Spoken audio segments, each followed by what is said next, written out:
देखो, एजेंट का नाम कमीशन एजेंट, मर्केंटाइल एजेंट तो है ही, फैक्टर भी है,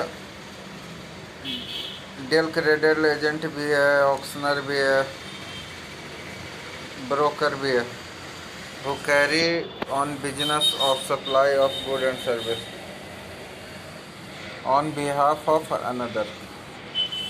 ठीक है ना, जो दूसरे के बिहाफ में ये करता है, जो दूसरे के बिहाफ में बिजनेस करता है। फिर कंसिडरेशन तो मनी का होता है ना, और क्या डिपॉजिट भी कंसिडर तभी किया जाएगा when the supplier apply such deposit and consideration for the set supply. तो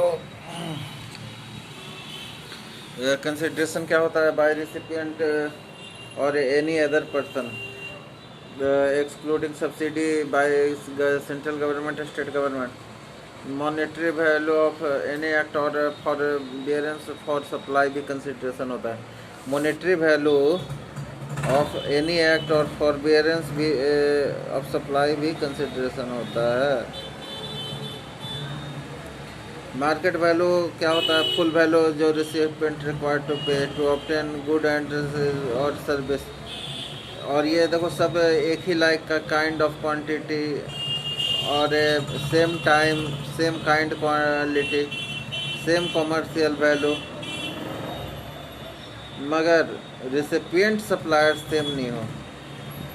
सेम कॉमर्शियल वैल्यू हो, सेम टाइम हो, सेम क्वालिटी हो, मगर रिसिपिएंट और सप्लायर रिलेटेड नहीं हो। याद रखना। मनी, मनी क्या हो गया?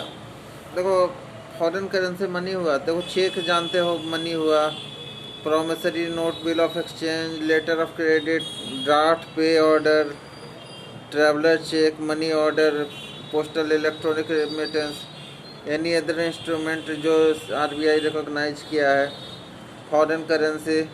तो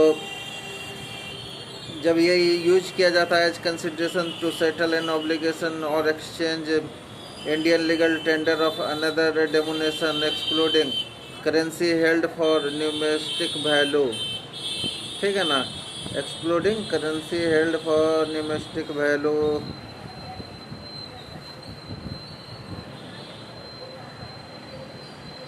अरे उसके बाद है transaction value, supply between unrelated person plus price is sole consideration on supply. तो उसको हम लोग बोलते हैं value of supply will be transaction value. Person including legal person deemed as related person यदि सच पर्सन ऑफिसर, डायरेक्टर या partner है, legally recognise. Employer, employ भी है। थर्ड पर्सन कंट्रोल डायरेक्टली और own hold more than 25% the voting stock, one of them controlled directly and indirectly by other। A third person control directly and indirectly both of them। Such person together control directly or indirectly a third person। Such person are member of same family। One of them is sole agent, sole distributor। ठीक है ना, one of them sole agent, sole distributor। ठीक है ना, one of them sole agent, sole distributor.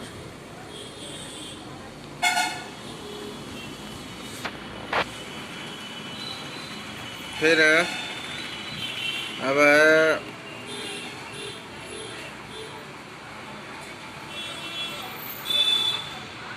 Document given. ठीक है, ये देखो डॉक्यूमेंट गिवन दिया जाता है time of supply, before supply या आफ्टर सप्लाई। ठीक है ना, टाइम ऑफ सप्लाई क्या दिया जाता है? Shown in the invoice. यदि यस है तो discount deducted from supply. Discount ये देखो, ये बिफोर द सप्लाई है या at the time of supply. Shown in invoice है तो discount deducted from value of supply. यदि discount given after the supply है in terms of agreement that existed at time of supply on the agreement that existed at time of supply can be linked to invoice proportionate ITC reversed by recipient। यदि ऐसा है तो discount ये deducted होगा, और मान लो invoice में show नहीं किया जा रहा है तो डिस्काउंट डिडक्टेड नहीं होगा। या proportionate ITC reverse by recipient नहीं किया गया है तो डिस्काउंट डिडक्टेड नहीं होगा।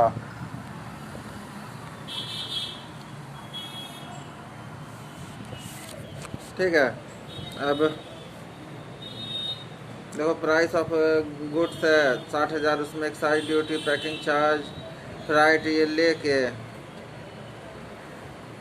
उसमें से डिस्काउंट 2% कर दिया गया है, दिखा दिया है कि हमको डिस्काउंट मिला है।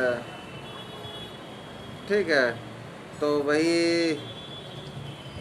है वैल्यू ऑफ टैक्सेबल सप्लाई, वही होता है।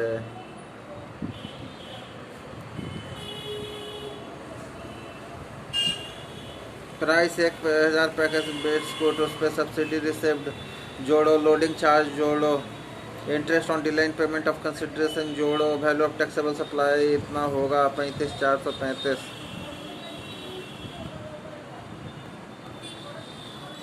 Value of supply under section 15, क्या price is sole consideration for supply है। यदि ऐसा नहीं है तो सप्लाई वैल्यू नहीं हो, सप्लाई को वैल्यू करना पड़ेगा इस पर chapter 4 determination of value of supply of GST rule. यदि यस है तो वेदर सप्लाई और रिसिपिएंट रिलेटेड है, यदि हाँ तो सप्लाई को वैल्यू करना पड़ेगा चैप्टर 4 के अनुसार determination of value of supply of CGST rule. क्या वैल्यू ऑफ सप्लाई नोटिफाइड है अंडर सेक्शन 15 का 5 में, यदि यस तो सप्लाई को वैल्यू करना पड़ेगा इस पर 4 determination of value of supply of CGST rule. Assessable value होगा ट्रांजैक्शन वैल्यू अंडर सेक्शन 15 का 1।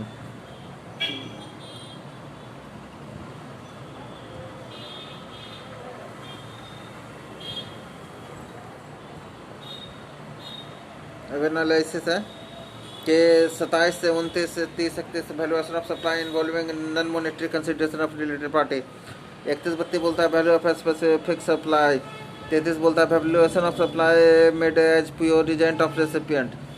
34 बोलता है other rule relevant for valuation.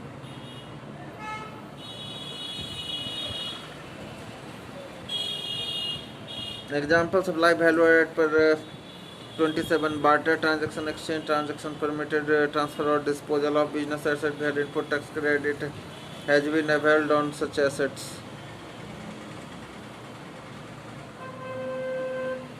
Open market value मतलब full value of money excluding tax और GST, excluding tax GST payable by person to obtain such property at the time when supply being valued is made provided such supply between unrelated person and price is sole consideration of such supply। But what is supply of kind and quality?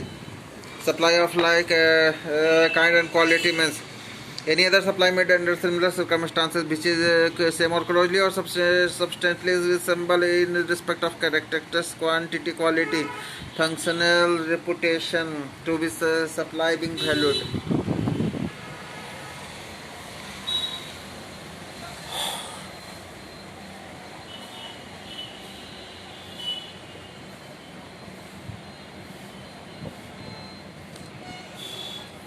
देखो offer क्या, नया mobile 20,000 का, 16,000 का cash payment मिल जाएगा कि भाई बोला नहीं जाता है कि 16,000 पुराना मोबाइल का 16,000 आपको लौटा दिया जाएगा, एक्सचेंज हो गया 20,000 का, तो कैसे किया जाएगा। तो देखो ओपन मार्केट वैल्यू क्या है, monetary consideration plus monetary value of non monetary consideration, value of supply like and kind and quality, monetary consideration,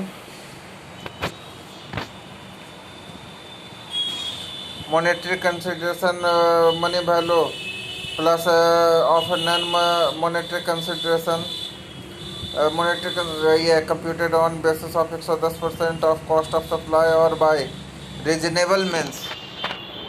ठीक है,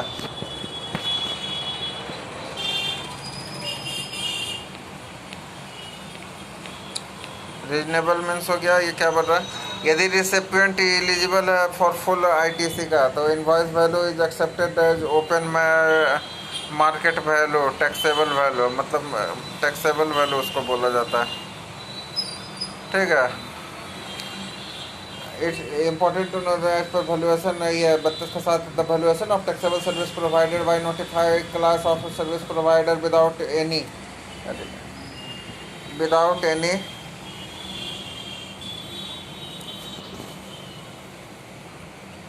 without any consideration between distinct person is nil if ITCG available. As per valuation rule 32 है, the value of taxable service provided by notified class of service provider without any consideration between distinct person is nil if ITC is available. The rule is applicable only for valuation of supply of goods between principal and agent. Supply of good by principal agent when the agent supply the good on behalf of his principal. Supply of agent when the agent receive the goods on behalf of principal. तो क्या है, पहला open market value या 90% of price charge for the goods of like quant and quantity by recipient of his unrelated customer. दूसरा है 110% of cost of supply. तीसरा है best judgement method, issue being reasonable reason, issue being reasonable reason. क्या है तीसरा, best judgement nature, issue being reasonable reason.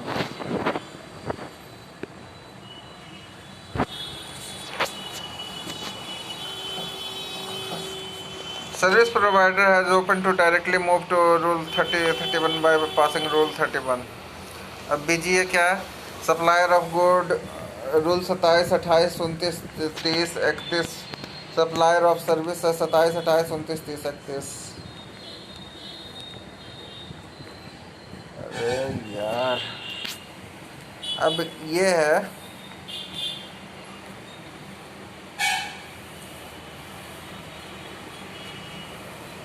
एक cosmetic company by कर रहा है सब कॉन्ट्रैक्टर से जो सप्लाई करता है tester for of each product to be place in retail outlet. लेकिन यहाँ पे क्या है कि कंपनी सब और सब एक जो कॉन्ट्रैक्टर है ना वो रिलेटेड पर्सन है और वो कोई कॉस्ट एक्विजिशन का ही अब डिटेल नहीं दिया है, तो प्रो राथा मेथड ऐसे होगा। Taxable service made between related person and और बिटवीन डिस्टिंक्ट पर्सन। क्या ये सप्लाई ऑफ सर्विस नोटिफाई किया गया है सर्विस प्रोवाइडर के द्वारा between distinct person without any consideration and ITC जब लेवल, यदि ऐसा है नोटिफाई किया गया है तो वैल्यू इसका नील होगा। यदि नहीं किया गया नोटिफाई, यहाँ क्योंकि लिखा हुआ है without any consideration, without any consideration. ठीक है, उसके बाद यदि ऐसा नोटिफाइड नहीं किया गया तो बेहतर supply of good intended to be sold such by recipient. यदि हाँ है तो क्या सप्लाई है जो सप्लायर है जो obtain the value at 90% of price of likely good by recipient to unrelated customer, तो वैल्यू यहाँ होगा 90% of price of like good and sold by recipient to unrelated customer. whether the recipient is eligible for full ITC। यदि ऐसा नहीं है तो open market value available, यदि ऐसा नहीं है तो ये ओपन मार्केट वैल्यू अवेलेबल होगा। यदि हाँ तो value is equal to open market value.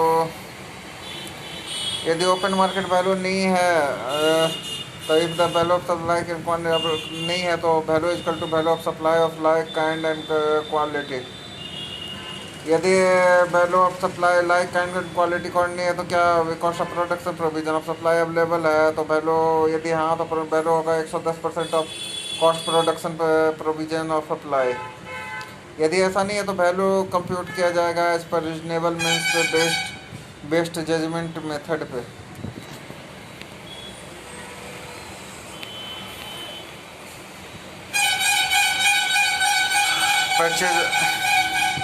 Purchase of sale of foreign currency including money changing books of ticket for air travel by an air travel agent special valuation method for 5 supply life insurance business value of redeemable voucher stamp coupon token value of supply second hand goods.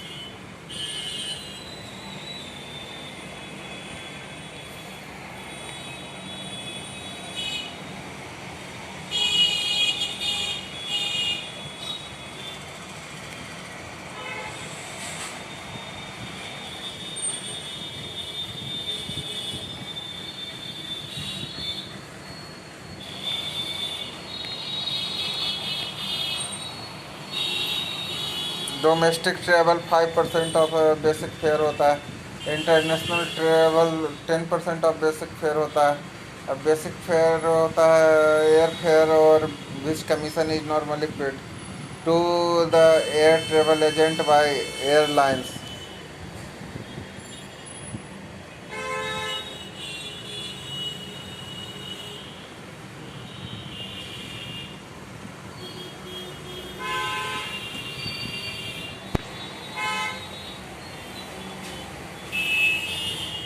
Basic fare domestic booking में 1 लाख हुआ, 1,09,000 दिया गया है। Value of supply 5% करो। Basic fair in international booking 3,16,880 दिया गया है। Value of supply 10% करो। दोनों को जोड़ दो, जोड़ दो। Policy and dual with dual taxable value होगा gross premium charge minus amount allocated for investment saving if such location is intimated to policy holder at time of collection of premium.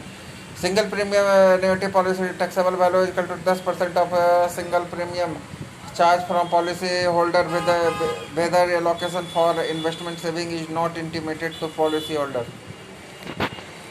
Other cases taxable value is equal to 25% of premium charge from policy holder in first year and 12.5% of premium charge for subsequent year.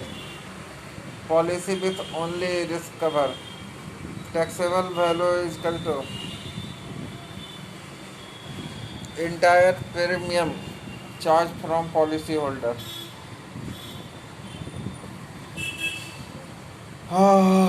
Taxable value is equal to entire premium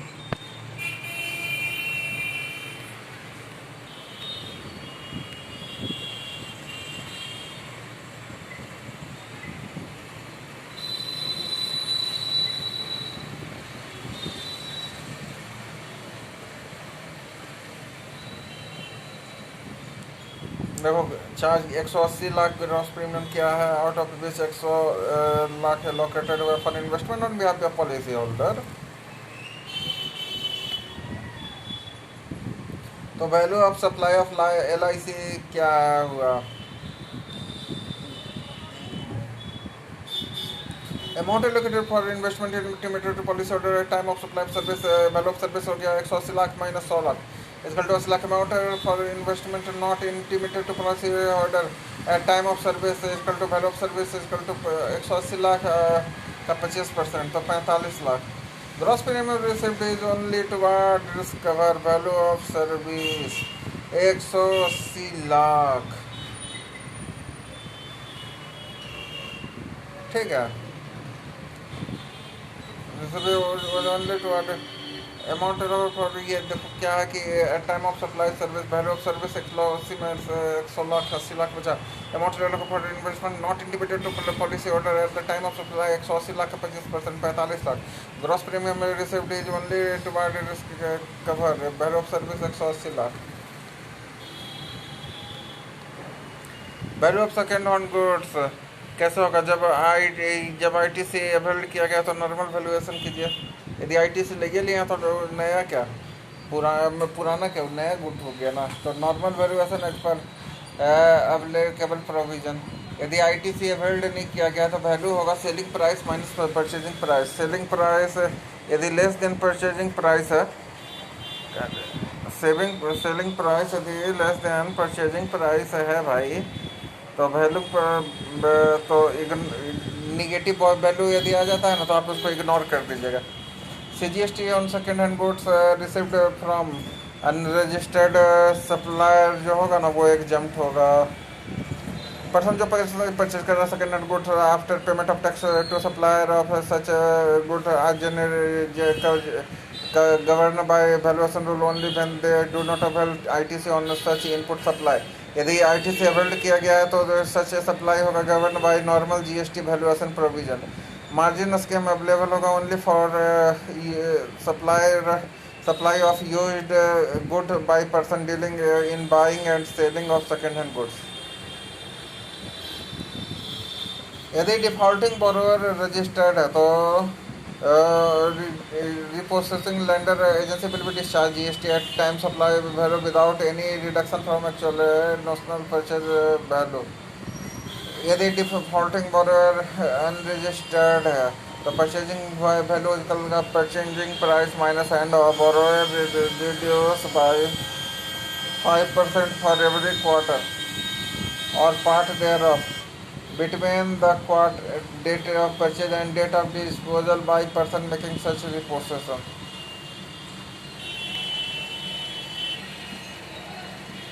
Such repossession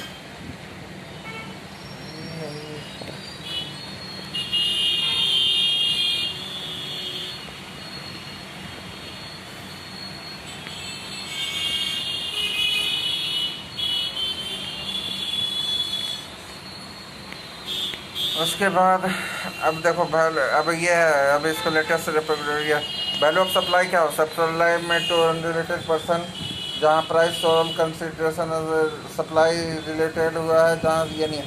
यदि value of supply होगा transaction में value, यदि related person हुआ या sole consideration नहीं हुआ या notified supply है अंडर सेक्शन 15 का 5, तो value to be determined under section 4 determination of value of CGST rule. तो inclusion of value taxes other than GST third party payment made by recipient in relation to supply which supplier was liable to pay and were not included in price। incidental expense including ये सब ले लिया जाएगा। Inclusion in value में क्या होगा? Tax other than GST third party payment made by recipient in relation to supply which supplier was liable to pay and were not included in price। incidental expenses including anything done by supplier in respect of supply, delivery of goods, supply of service if charged to recipient, subsidy directly linked to price of supply other than the one given by central or state government, interest rate penalty for delay payment consideration। exclude क्या कर देगा? discount given before or time of supply and recorded at invoice। post supply discount incentive if known in advance and linked with invoice and proportion proportionate ITC reversed by the recipient। Value of supply valuation rule, जहाँ consideration पूरा money में नहीं है तो value shall be either following given in order. Open market value given in order क्या है? Open market value. और क्या क्या था भाई?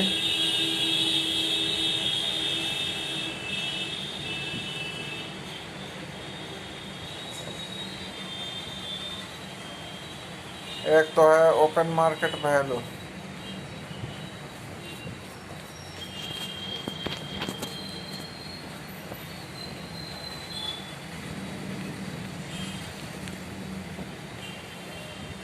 दूसरा है total of consideration in money plus amount The consideration not in money plus ये value of supply like kind quality value of money plus money not monetary consideration का पढ़ सकते supply between distinct related person value shall be following open market value of supply like value of in that order option to supply to by good to such by recipient value equal to 90% price charge recipient to 100% recipient value for ITC open market value.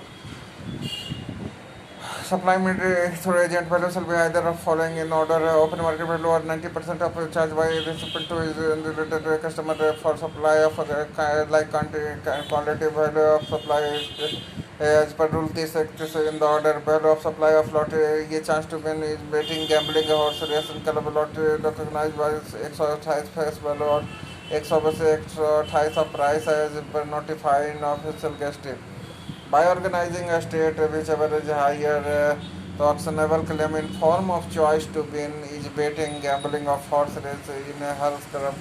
100% of his value of a bet the amount paid into the totalizer. Organizing a state government which conduct the lottery either within a state or outside state.